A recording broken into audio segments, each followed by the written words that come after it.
Operation Market Garden was a bold gamble to end the war before Christmas, the largest airborne operation in the history of the world. There'll never be another one like it, and it failed. More soldiers died on the first day than the Americans have lost in the entire Iraq War.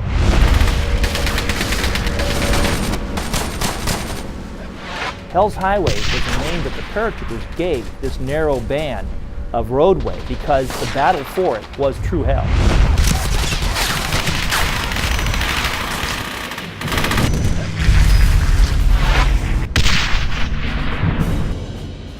Why make a video game about a battle where the guys that you're becoming, the allies, lose? Why do that? Because of the strategic defeat, I think this is one of the most interesting stories. It's not your usual story where at the end there's a victory parade and everyone has patted each other on the back and said, wow, we did it. That kind of backdrop where things don't always work out makes for some very interesting opportunities for storytelling. On the 17th of September 1944, it was a quiet day in Eindhoven, in Zaan, and on the Belgian border. The sky filled with airplanes.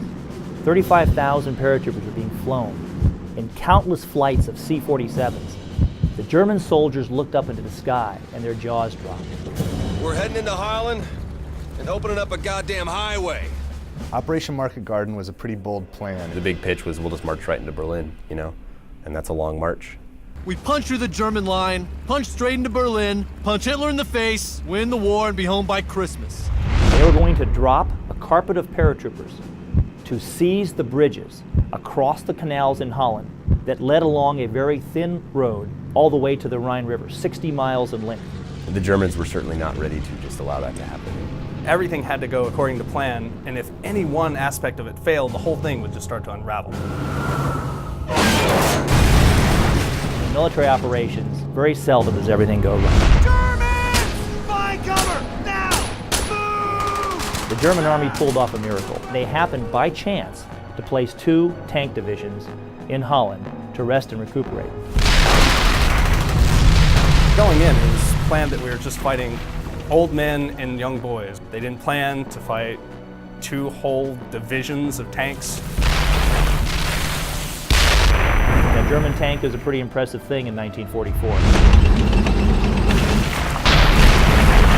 Between that and the weather and all the mist drops and the lack of reinforcement drops, just couldn't hold on to anything. This is Kick Off Blue! There's Jerry all over! We need support now! Not supplied, not equipped, starving, hungry, wet, cold, tired, and getting killed. Bob! Bob! Once the Germans understood what was going on, they immediately counterattacked. They surrounded the corridor and they crushed it. They were way behind enemy lines, they were outnumbered, the paratroopers were on their own. We have an outstanding department that just focuses on all the authentic details. Basically, we recreate the time and the place, trying to bring all these people to life. The British government had spy planes taking photographs of Operation Market Garden every 3 hours during the battle. I mean, we're able to look at the details of it and see, each artillery piece. And some of the photographs you can actually see in the middle of a fight. Unlike other video games, when we have historical photos, historical references, we've got to put it in there. Rather than just making up a field or doing whatever I wanted to, I could actually go and say okay, well here is the village of Zaan, and here's what this field behind this farm actually looks like, and I can actually recreate that. We went out and did a tank shoot, we went out and recorded jeeps, we went out and did a gun shoot. We did things like that to make sure that it was as close to being what it should be. I've even taken them out on a field training exercise where they had an opportunity to actually practice being soldiers. We would find more photos of really intense situations, guys carrying other guys, or guys wounded or even dead soldiers on the side of the road. And it's this guy's buddy is dead, and there's a story there behind that photo, and that's what we're trying to get across. Some of the stories we learned from the veterans were just grim.